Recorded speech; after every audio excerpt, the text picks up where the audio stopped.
नमस्कार, मैं doctor Madan Lal Bhatt, vice chancellor King George Medical University. आज मैं संक्षेप से कोविड-19 कोरोना वायरस इन्फेक्शन से बचने के लिए और उसके खतरों के बारे में संक्षेप में बताने जा रहा हूं।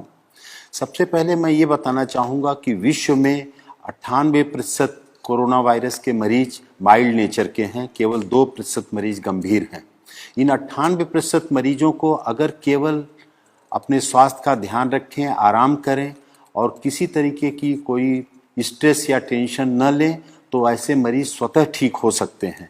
केवल 2% ऐसे मरीज हैं जो गंभीर स्थिति में हैं और उनकी खतरे के लिए उनके साथ ज़्यादा उम्र का होना, 65-70 साल से ज़्यादा की उम्र, डायबिटीज़, ब्लड प्रेशर, किडनी या कैंसर जैसी किसी बीमारी से ग्रसित होना या शरीर की रोग प्रतिरोधक क्षमता किसी अन्य कारण से कम हो जाने के कारण उनको खतरा है। वास्तव खतरा तो 1% से कम है, क्योंकि कम्युनिटी स्प्रेड जो विश्व में हो गया है इस समय, जो सर्विलांस सोसाइटी में हो रहा है कम्युनिटी में, उससे ये देखा जा रहा है कि हजारों हजार मरीज ऐसे हैं और भारतवर्ष में 60 से 70% ऐसे मरीज हैं जो एसिम्टोमेटिक हैं। अगर उन एसिम्टोमेटिक मरीजों को देखा जाए तो भारत में भी मृत्यु दर 1% से कम है। वास्तव में मृत्यु दर तो 3% है जिन मरीजों को देखा गया है, लेकिन वास्तविकता ये है कि अगर सोसाइटी का पूरा सर्वे किया जाए तो 1% से कम मृत्यु दर निकल के आएगी।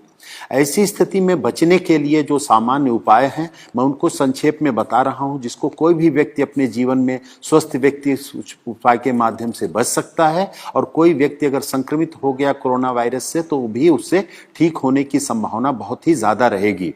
पहली तो बात यह है कि व्यक्ति को स्वस्थ जीवन शैली का पालन करना चाहिए। स्वस्थ जीवन शैली में 6 से 8 घंटे की अच्छी नींद लेना आवश्यक है। इस नींद के घंटे में रात को 10 बजे से प्रातः 4 बजे का समय अवश्य इंक्लूडेड होना चाहिए।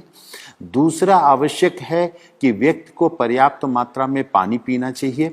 पर्याप्त पानी में 3 से 4 लीटर या 5 लीटर तक गर्मी में धूप में निकलने वाले व्यक्ति को, और इस गर्मी के बावजूद भी गुनगुना पानी लेना स्वास्थ्य के लिए ज़्यादा हितकारक है। तीसरा जो अति आवश्यक विषय है कि सुपाच्य पौष्टिक भोजन लेने की आवश्यकता है समय समय से, और फलों और सब्जियों का बहुतायत में प्रयोग करने की आवश्यकता है। इस समय पे fast food, junk food, cold drinks, ice cream, इन सब से बिल्कुल बचने की आवश्यकता है। स्मोकिंग से बिल्कुल बचने की आवश्यकता है। और कुछ ऐसी औषधियां हैं जो पूरा विश्व जिनकी गुणवत्ता को मानते हुए प्रयोग कर रहा है, वो भारत के आयुर्वेद में भी प्रचलित हैं, उनका भी प्रयोग करने की आवश्यकता है बचने के लिए और इलाज की दृष्टि से भी। इसमें सबसे आवश्यक है जो सिट्रस फ्रूट्स हैं, नींबू, संतरा, मौसमी, उनका सेवन करना। नींबू को गुनगुने पानी में डाल करके अदरक के टुकड़े के साथ अगर उनको उबाल के लिया जाए तो वो रोग प्रतिरोधक क्षमता भी बढ़ाता है और कोरोना में ठीक होने की संभावना भी बढ़ावा देता है। उसके साथ गिलोय रोग प्रतिरोधक क्षमता बढ़ाती है। गिलोय का काढ़ा लेना या अदरक, काली मिर्च का काढ़ा लेना तुलसी के पत्ते के साथ उबाल करके सुबह शाम लेना भी इसमें हितकर है। दिन भर गर्म पेय पदार्थ लेते रहना, जैसे हर्बल टी है या ग्रीन चाय का प्रयोग करना भी इसमें स्वास्थ्य के लिए हितकर है। हल्दी का भी ऐसा प्रभाव देखा गया है कि रोग प्रतिरोधक क्षमता भी बढ़ाती है, वायरल इन्फेक्शन से बचत करती है। तो हल्दी दूध में डाल करके साथ में अगर काली मिर्च को भी प्रयोग किया जाए, खास तौर से हल्दी 4 तो काली मिर्च 1 के अनुपात में अगर दूध में डाल करके लिया जाए तो ये भी कोरोना इन्फेक्शन में सहायक है। और लहसुन में भी एंटीवायरल प्रॉपर्टीज देखी गई हैं, तो लहसुन, काली मिर्च और अदरक का मिश्रण भी प्रयोग किया जाए कच्चा या खाने के साथ सलाद के रूप में थोड़ी सी मात्रा में, तो ये भी रोग से बचाने में सहायक है। और कोई भी व्यक्ति इसमें जो संक्रमित होता है अगर वो तनाव बहुत नहीं लेगा, घबराहट का शिकार नहीं होगा और अपनी कोमॉर्बिड कंडीशंस जो भी हैं, अगर डायबिटीज़ है, थायराइड की प्रॉब्लम है या अन्य कोई प्रॉब्लम है, तो उसका समुचित उपचार लेते रहें और उनसे बचने की आवश्यकता है। अगर वो बीमारी कंट्रोल में रहेगी तो इससे खतरा उतना नहीं होगा।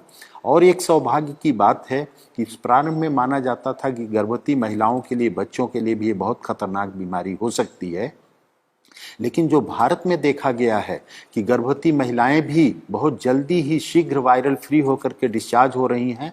हमारे किंग जॉर्ज चिकित्सा विश्वविद्यालय में 2 महिलाएं 6 महीने और 8.5 महीने की प्रेगनेंसी के साथ 5 दिन से कम समय में वायरल फ्री होकर के डिस्चार्ज हो गई।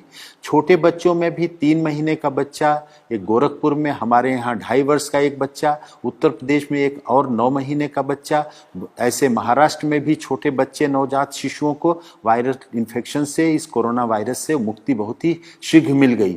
तो उन बच्चों पर भी ध्यान देना है और खास तौर से जो ध्यान देने की आवश्यकता है कि इसके लिए कोई वायरल एंटीवायरल ड्रग नहीं है, कोई वैक्सीन नहीं है, अतः सोशल डिस्टेंसिंग या फिजिकल डिस्टेंसिंग का पालन करें, हाथ को बार बार साबुन पानी से धोते रहें या हैंड सैनिटाइजर का प्रयोग करें और बाहर निकलते समय मास्क का नियमित रूप से यदि कोई प्रयोग करे तो वो बच सकता है। और यही इस वायरस की लड़ाई के लिए सबसे बड़ा साधन है। और अपने को बचाएं, दूसरों को बचाएं। इस संदेश से जितना भी अपने को लाभान्वित करें, दूसरों को बता करके लाभान्वित करें, वही इस मानवता की बहुत बड़ी सेवा होगी। आपको बहुत बहुत धन्यवाद।